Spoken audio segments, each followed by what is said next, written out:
আমার সোনার বাংলা আমি তোমায় ভালোবাসি। जी, ये गीत गुरुदेव रविन्द्रनाथ टैगोर ने 1906 में लिखा था, जबकि अंग्रेजों ने जातीय आधार पर यानी हिंदू मुस्लिम को अलग करते हुए बंगाल बंटवारे की बात की थी।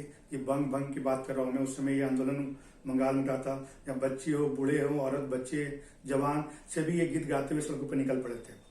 अंत में थक आकर अंग्रेजों को अपनी कदम वापस लेने पड़े थे।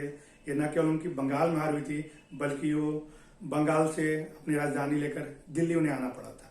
तो एक उस समय का बंगाल था जबकि अंग्रेज भी नहीं बांट पाए थे। आज उस बंगाल को बांटने की कोशिश हो रही है। आप देख रहे हैं 5 राज्यों के विधानसभा चुनाव की घोषणा हो चुकी है। बंगाल में 8 चरणों में चुनाव कराया जा रहा। भाई है भी साहब की अब उम्र हो चुकी है, शायद 6 चरण में चुनाव कराने में वो सब जगह एक साथ तो घूम नहीं पाएंगे, तो आराम से हर जगह घूम सके इसलिए 8 चरणों में चुनाव कराया जा रहा है। ममता दी के शासन के अंदर में जो भ्रष्टाचार होने की बातें उठ रही थी, मुद्दे उठ रही थी, कल तक ये मुद्दा जरूर था, पर अब जबकि टीएमसी के जो नेता, जो दागी नेता थे, अब वो खुद ही बीजेपी में शामिल हो चुके हैं, तो ऐसे में ये मुद्दा कोई मुद्दा नहीं रहता। तो वहां पे अब यही बचे हैं मुद्दे रह गए कि आप बांटो और राज करो। इसके अलावा और कोई मुद्दा पे वहां चुनाव नहीं ली जा सकता।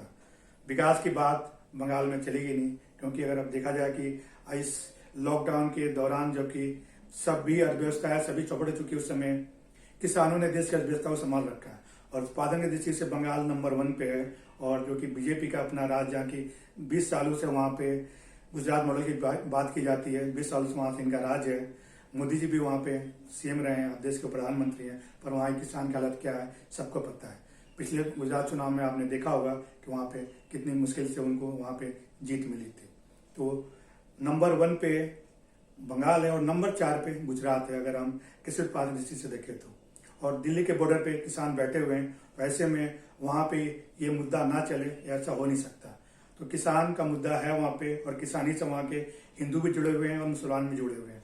तो ये मुद्दा वहां पे ना बन जाए, इसलिए अभी से वहां कोशिश की जा रही है कि हिंदू मुस्लिम में बंगाल को बांटने की। आपने देखा होगा देश के गृह मंत्री जब आसाम जाते हैं तो वहां पे नागरिकता कानून की बात नहीं करते हैं, पर वही जब बंगाल जाते हैं तो वहां पे नागरिकता कानून की बात हो जाती है, सीए की बात वहां चल जाती है, सभी बात करते हैं वहां पे जाकर। और आजकल जो सोनार बांग्ला जो चल रहा है जी, गुरुदेव का ये जो गीत है, ये इससे इनको गुरुदेव से इनको कोई भी लेना देना नहीं है। बेशक साहब ने अपनी दाढ़ी बढ़ा रखी है, गुरुदेव की तरफ दिख भी रहे हैं, पर इनका इनसे कुछ भी लेना देना नहीं है। इनका जो हमारा सोनार बांग्ला, जो इनके जो लफ्ज हैं, इसमें जो इनके लहजे में जो बू आती है वो ईस्ट इंडिया कंपनी की आती है। राहुल गांधी ने तो कहा था कि हम दो हमारे दो।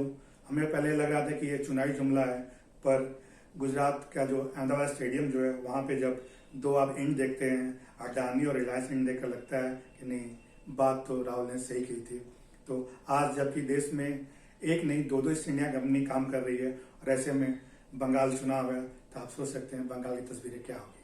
बंगाल चुनाव से पहले से ही आप देख रहे होंगे गुरुदेव रविन्द्रनाथ टैगोर को लेकर क्या भक्ति देखने को मिल रही है। पर वहाँ के जमी की, वहाँ की मिट्टी में रचे बसे एक और नाम है जी, मैं बात कर रहा हूँ काजी नजरुल इस्लाम का, जिसके बारे में कोई चर्चा नहीं की जाती। पर वहाँ आज भी एक परंपरा है, जब लोग लड़की को देखने जाते हैं तो लड़की से जो 2 गीत गाने कहते हैं, एक होती है रविंद्र संगीत, दूसरी होती है नजरुल संगीत की। विद्रोही कवि के नाम से मशहूर नजरुल साहब ने किस भक्ति पे भी ये गीत लिखी थी। उन्होंने लिखा था, अगर तुम राजा होते श्याम, मेरी तरह आठों पर रटते तुम भी श्याम का नाम। जी, ये वो नजरुल साहब थे। ये वो बंगाल की धरती है जहाँ पे रविंद्र संगीत और नजरुल संगीत रची बसी है। ऐसे में वहाँ पे नफरती कैसी करना आसान तो नहीं है, अगर हो जाता है तो बहुत ही बड़ी विडंबना होगी। और ये हिंदुस्तान की राजनीति में ये बहुत ही बड़ा ये प्रयोग कहे हैं आप इसे कहें, या एक बदलाव कहें, एक जिसका कि परिणाम काफी दुर्गामी हो सकता है। आज जो लोग गुरु रविन्द्रनाथ टैगोर की तारीफ करते हुए नहीं थक रहे हैं, ये बात भूल जाते हैं कि वो भी नजरुल के मुरीद रहे थे। 1922 में जब नजरुल ने अपनी एक रचना लिखी थी, जिसके कारण उनको अरेस्ट किया गया था और अदालत से कहा गया था कि अगर तुम माफी मांग लोगे तो तुम्हें माफ कर दिया जाएगा, पर उन्होंने माफी नहीं मांगी थी और उन्हें 1.5 साल की सजा हुआ था। तब उनकी समर्पित करते हुए गुरुदेव ने बसंता नाटक लिखा था। गुरु रविन्द्रनाथ टैगोर की भी लोग उतनी ही वहाँ इज्जत है जितना कि नजरुल की है, पर कोशिश यही रही है कि आप वहाँ पे नजरुल को भूल जाएं और गुरु रविन्द्रनाथ टैगोर को याद करें। क्योंकि आप अगर नजरुल की बात करेंगे तब वहाँ पे जो 30% मुसलमान हैं उनकी बात होगी। तो उनकी बात ना हो, उनकी चर्चा ना हो, उनको अलग थलग किया जाए, इसलिए गुरु रविन्द्रनाथ टैगोर की बात की जा रही है। पर इनमें उनका क्या स्वार्थ है, ये तो आपको चुनाव के बाद ही पता चलेगा। पास में फूट डालो और राज चोरों की नीति अंग्रेजों की तो असफल हो गई थी। अब देखते हैं 2021 में ये नीति सफल होती है कि नहीं। अगर ऐसे होता है तो इसके लिए शाह और मोदी जी की जोड़ी क्रेडिट नहीं जाए, बल्कि वहां की जनता को देना चाहिए, क्योंकि उन्होंने इस तरह की अपनी पृष्ठभूमि तैयार कर दी कि लोगों को लगता है कि वहां पे आप नफरत की खेती कर सकते हैं। अगर ये नफरत की खेती वहां पे सफल होती है तो आप यकीन मानिए कि इसका फसल काटते काटते कई पीढ़ी वहां पे निकल जाएगी, क्योंकि इनको पता है कि वहां पे कोई और मुद्दा हो नहीं सकता। विकास का मुद्दा वगैरह या शिक्षा की बात या और सारी चीजें आप उस पर आप चुनाव लड़ नहीं सकते। किसान के मुद्दा पर तो आप कर ही नहीं सकते, क्योंकि किसानों का प्रदेश है। आज वहाँ की अर्थव्यवस्था किसानों में टिकी हुई है। वहाँ आप किसान की बात करेंगे तो आप जो दिल्ली बॉर्डर पर बैठे हुए किसान, इनको जवाब देना मुश्किल पड़ जाएगा। हाँ, आप ये बात जरूर कर सकते हैं आप कि अकाउंट में पैसे डालने की जो बातें की जा रही है, रोजगार की बातें की जा रही है, तो रोजगार की बातें भी मुद्दा बिहार में भी हुआ था। 19 लाख नौकरी देने की बात की गई थी। आज क्या है वहाँ आप देख रहे हैं। आज तो सरकार ने वहाँ पे ये तक कह दी है कि अब सोशल मीडिया पे या किसी भी राजनीतिक धरने में आप बैठते हैं तो आपको सरकारी नौकरी नहीं मिलेगी। नौकरी मिलने की तो बात तो दूर है। आज अगर बीजेपी और उनका सरकारी मीडिया बंगाल पे पूरी तरह से फोकस कर रहा है तो इसका वजह है पिछले लोकसभा चुनाव का परिणाम। पिछले लोकसभा चुनाव में 42 सीट में से 22 सीट टीएमसी को मिला था और 18 सीट बीजेपी मिली थी।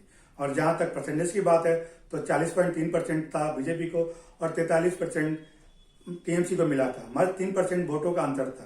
तो इसको देखते हुए इनके लिए तो रास्ता आसान लगता है। पर आप विधानसभा चुनाव में जाएं तो पिछले विधानसभा चुनाव में बीजेपी को महज 3 सीट मिली थी। बंगाल में लेफ्ट पार्टी की सरकार के खिलाफ ममता बनर्जी की लड़ाई शुरू से रही है। जब वो कांग्रेस में थी तब भी वो लड़ते रही ज्योतिबसु के खिलाफ, और बाद में जब उन्होंने अपना टीएमसी बना लिया, अलग पार्टी बना लिया, तब भी वो लड़ती रही। ज्योतिबसु से लेकर बुद्धदेव भट्टाचार्य तक अकेले वो बंगाल में लड़ता हुआ चेहरा वही दिखी। और एक जमीन से जुड़ी हुई नेता है, ये इसमें कोई शक नहीं है।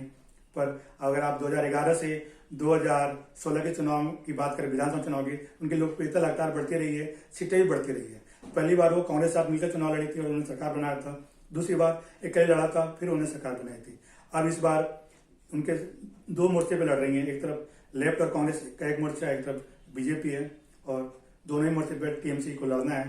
पर लोकसभा चुनाव के परिणाम और महज 3% वोटों का जो अंतर है उसको देखते हुए लगता है कि इस बार की लड़ाई काफी मुश्किल हो सकती है। आज बंगाल का जितना महत्व है इतना शायद पहले कभी नहीं रहा था। बीजेपी ने अपना तो नाक का प्रश्न बना रखा है। अब आपको बता दें, इतिहास की बात करें तो बंगाल में वो सल्तनत का काल रहा हो या मुगल काल रहा हो, उस समय वहां पे कोई शासन के लिए जाना नहीं जाता था। किसी को भेजा भी जाता था तो सजा के तौर पर भेजा जाता था। जब वहां पे फ्रांस आया, चंदन नगर में उन्होंने अपनी गढ़ बनाया और ईस्ट इंडिया कंपनी आई, कलकत्ता में उन्होंने अपना गढ़ बनाया, तब जाके बंगाल का धीरे धीरे महत्व बढ़ा। बाद में तो ईस्ट इंडिया कंपनी ने उसे अपना राजधानी बना लिया और बंगबन आंदोलन के बाद वो वापस फिर राजधानी को दिल्ली लेकर आए थे। पर उस दौर में बंगाल का महत्व काफी रहा था। हाँ, अगर इतिहास की बात करें तो एक और भी दिलचस्प घटना याद आ रही है मुझे। शेरशाह सूरी हुमायूं की लड़ाई तो आपको याद होगी। शेरशाह सूरी ने पहले बंगाल पर अटैक किया था, वहां हुमायूं गया था उसको हराने के लिए, पर शेरशाह वहां लड़ा नहीं, वहां से हटकर बिहार आ गया था। हुमायूं वहां खुशी खुशी वहां से लौटकर वापस आ रहा था, तो चौसा की लड़ाई में उसे हार का मुंह देखना पड़ा था। और उसके बाद दिल्ली का किला उसके हाथ से चला गया, दिल्ली की बादशाह चली गई और शेरशाह सूरी दिल्ली का बादशाह बन गया। आपको पता होगा कि चौसा की लड़ाई ऑलरेडी हो चुकी है। अगर हम आज के चुनाव से दौर की बात करें तो बिहार ये जीत चुके हैं, बंगाल जा रहे हैं। बंगाल में क्या होता है देखते हैं, उसके बाद फिर दिल्ली का क्या होता है। बहुत कुछ बंगाल का चुनाव, दिल्ली का चुनाव का जो 2024 चुनाव होने वाला है उसके नतीजे को बहुत हद तक तय करेगा। पर चौसा की लड़ाई का और बंगाल लड़ाई का जो मैं शेरशाह हुमायूं की लड़ाई की बात कर रहा हूँ, ये बस इससे इस कहानी का कुछ लेना देना नहीं है। बस एक संदर्भ के तौर पर मैं आपको याद दिला रहा हूँ कि बंगाल का लड़ाई हुमायूं कितना भारी पड़ा था और 2024 में क्या होगा क्या नहीं होगा, ये तो मई में जो रिजल्ट आने वाले हैं ये बहुत कुछ हद तक बता देगा। चुनाव होते रहेंगे, आते जाते रहेंगे, आज नहीं तो कल सरकारों आएगी। ममता कब तक टिकेंगे, लोकप्रियता धीरे धीरे उनकी घटी रही है। लोकसभा चुनाव में देखी गया मुद्दों की लड़ाई हो तो आप जीत भी सकते हैं, पर इस तरह से नफरत की लड़ाई से जो आप बीज बोएंगे इसका फसल काटना मुश्किल होगा। आप बेशक जीत जाए चुनाव, पर आपके लिए भी आने वाले समय बंगाल को संभालना फिर मुश्किल होगा। तो अंत में मैं इसी उम्मीद के साथ मैं विदा लेता हूँ और आने वाले दिनों में कोशिश करूंगा कि बंगाल जुड़े हुए बहुत सारे खबरें आप तक लाऊं मैं, जो कि आप गोदी मीडिया में आपको देखने को नहीं मिलेगा। हो सकता है कि आने वाले समय में जिस तरह सोशल मीडिया पर सरकार शिकंजा कसने वाली है, हो सकता है कि मुझे भी अपना प्रोग्राम बंद करना पड़े, क्योंकि अब तो स्वतंत्रता वाली आनी धीरे धीरे बंद हो जाएगी। सरकार की कोशिश यही है कि सोशल मीडिया पर शिकंजा कसा जाए और 2024 से चुनाव से पहले हर जगह, जैसे कि आप जो मेन स्ट्रीम मीडिया में जो आप देखते हैं, हर जगह बस भक्ति राग दिखाई देता है, भक्ति राग ही दिखाई दे और कोई राग ना दिखाई दे, विद्रोह का सुर कहीं सुनाई ना दे। सरकार की यही कोशिश होगी। तो जब तक चल रहा तब तक मैं अपना प्रोग्राम जारी रखूंगा, आपके भी चाहते रहूंगा। मुझे दीजिए इजाजत। नमस्कार।